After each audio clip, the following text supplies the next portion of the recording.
Hello, my friends, and welcome back. Thank you very much for being with me again today.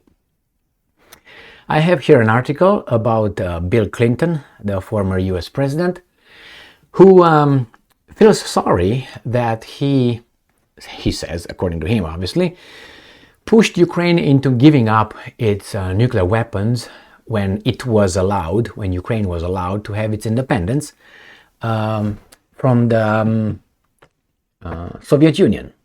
And he now thinks that it would have been better to allow Ukraine at those times to have nuclear weapons, because in his brain that would have prevented Russia's invasion right now. So it's a scenario, okay? If Ukraine would have had the nuclear weapons, Russia had not invaded. That's his scenario. Well, I can have many scenarios, like if you would have allowed Ukraine to have nuclear weapons, probably Poland would have been wiped out the map of the earth. Or, I don't know, nuclear war would have broke up between Russia and Ukraine. Or maybe, who knows, they would have invaded, I'm talking about Ukraine, I don't know, Romania or Hungary, or someone that they love so dearly. Now, scenarios, I can make a lot of scenarios. In this case, and I disagree with scenarios, there are possibilities, there are possibilities and probabilities. I'm okay with that. But a scenario is still a scenario. Therefore, this brings me to another thing that I have to discuss here, is when you see a guest at a show, and you have the interviewer, the star of the show, the owner of the show, trying to catch his guest, because he wants to destroy his character, his persona in public. So he's going to say this: well, remember when you did that? And say, yeah, I remember. Well, what can you tell us about what if this would have happened? The short answer would be, well, it didn't happen. Move on. But people are not, say, oh, they try to defend themselves. Like these guys somehow are your moralists, your moral superiors. They're going to ask you, what if? Well, hypothetical, what if right now you pull a handgun and shoot me in the face? You know what I mean? Or take that chair and hit me in the face. What if? Therefore, no, it's not like that. You don't talk like that. You say, well, it didn't. I remember when I was a child, and not only when I was a child, but you had conversation with adults, and adults were people who think that somehow they hold the virtue of, the morality, the world, and they question you and question your morality, and I say, well, you remember when you did that? As I said, this could have happened. What if? Then what? As I said again, remember this. Your answer should be, well, it didn't. And then you follow up with off, okay? That's an extra, like the cherry on the cake. So here we have Bill Clinton saying, making a scenario. And I will make a lot of scenarios. And besides, so that means Bill Clinton would have been okay with another country being a nuclear power. Okay, but since when they dictate? I mean, after all, the United States dropped 2 atomic bombs, so it should have no say in who is allowed to have and who is not allowed to have. And this brings me to another point, and the point is, here in the United States of America, we have a lot of people who were pushed on the idea, which is partly true. I mean, it's true, but it's part of more than that is said, that the United States, outspent the Soviet Union. Therefore, the Soviet Union could not make it anymore economically, and it collapsed. Well, that's partly true out of the entirety of the situation. The Soviet Union did not really collapse like that, but hey, if that makes people feel better, that's fine with me. If that would have been the case, then the Soviet Union, in this case Russia, right after that, because they all put everything on top of Russia right now, not Ukraine, even though there were equal parts in Soviet Union, Russia was the one who agreed that, or pushed on United States, the winner, so Russia the loser, or Soviet Union, which was the heir of Soviet Union, Russia, was able to push on Clinton, taking out the nuclear weapons out of Ukraine. Now let's read this article, or at least part of it, and discuss it, because it's kind of not really revealing, but as I said many times, they come with something and then they tell you the truth about it, or bits and pieces about that later and on other subjects. So let's go with this article here. This article comes from the Insider. It is from April 4th, 2023. Bill Clinton says he feels terrible for pushing a 1994 agreement with Russia that resulted in Ukraine giving up its nuclear weapons. Now, a lot of questions here. Why did Ukraine agree to that? To be guaranteed its borders? So it was a nation? Was it allowed to be a nation only because these guys decided? Okay, let's see. Bill Clinton expressed regret for his role in 1994 agreement between Russia, Ukraine, and the US. The agreement saw Ukraine give up nuclear weapons left over from the fall of the Soviet Union. I always said that was a bad mistake on Ukraine's part. Clinton said that if Ukraine still had the weapons, Russia would not have invaded. Now, this is stupid, right here. And I'm going to focus on this thing. Because if Ukraine would have, I'm going to make scenarios that I make, Ukraine would have had nuclear weapons, maybe it would have, as I said, destroyed Poland, because they like Poles a lot. And Hungarians, because the same, or maybe the Russians. But hey, this is a scenario here.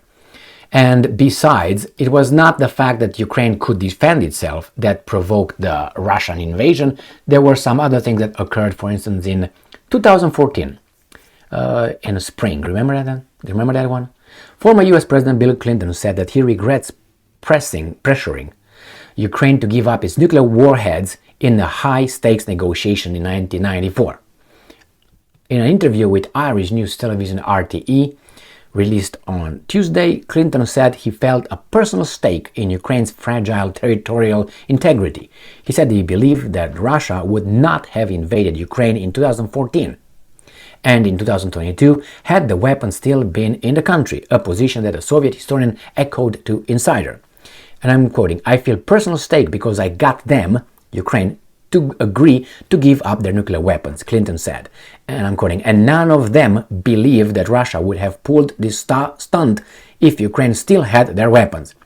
Well, I don't think, let's go back, Mr. Clinton.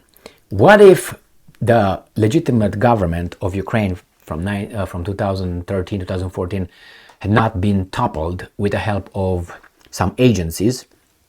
The democratically elected government, the legitimate government that was toppled by some people with outside help, would have not been toppled. Do you think that the Russians would have invaded? Do you think? And again, we make scenarios again, with scenarios and scenarios.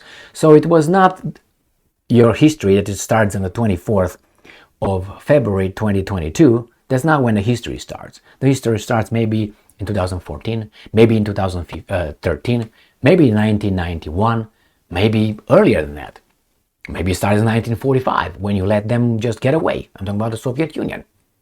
Remember, you had some generals over there, Patton, one of them, who said that, well, we should now go ahead and free the Russians, that's how they call them, the Russians, from the Soviet Union, from the, the communist yoke.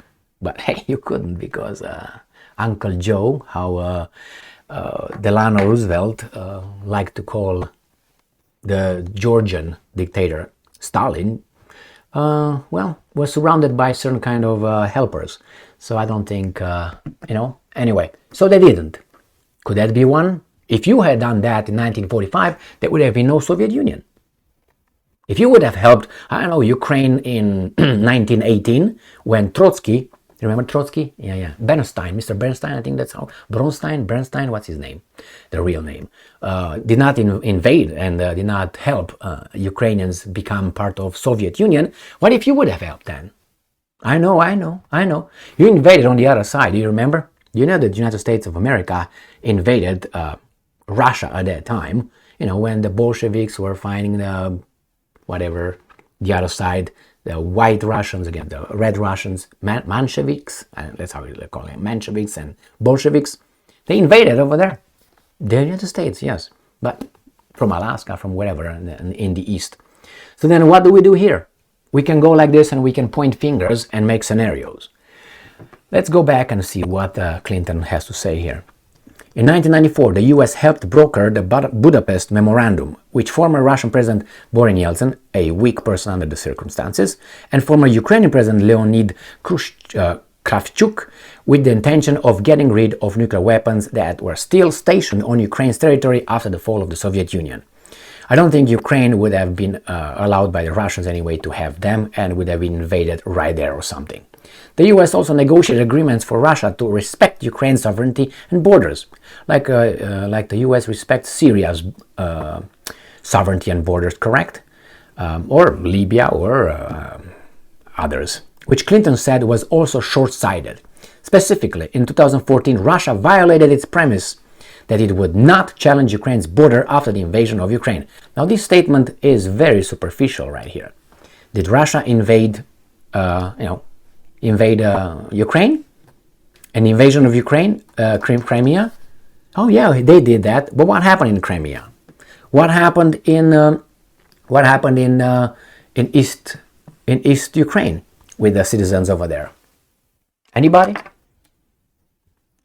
You see, it's when you stick your hand in and you overthrow a legitimate and democratic government of a country, and you do that, you help them do that. You know, if you don't believe me, just listen, for instance, one of the greatest phone conversations between then Victoria Nuland, Secretary of State, it was not Secretary of State, Under Secretary of State at that time, and the American ambassador to Ukraine, talking about who they're gonna put in place after all this happens.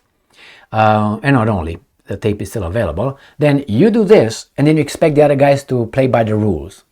And then the new guys that take over in Kiev, you immediately recognize them? Did they come up through a democratic process? No. You love democracy? Yes.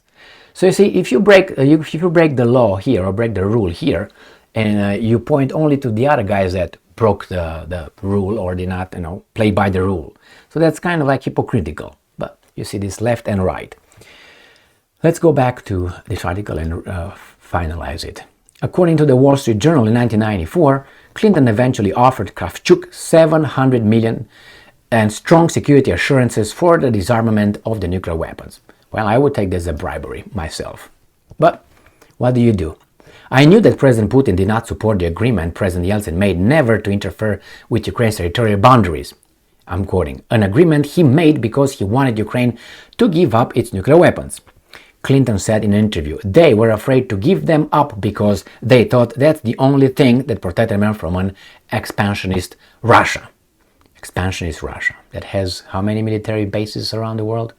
Now, Simon Miles, an assistant professor of Duke University's Stanford School of Public Policy and a historian of Soviet Union and US-Soviet relations, told Insider that without the deal, Russia would have thought twice about invading Ukraine in 2014 and 2022.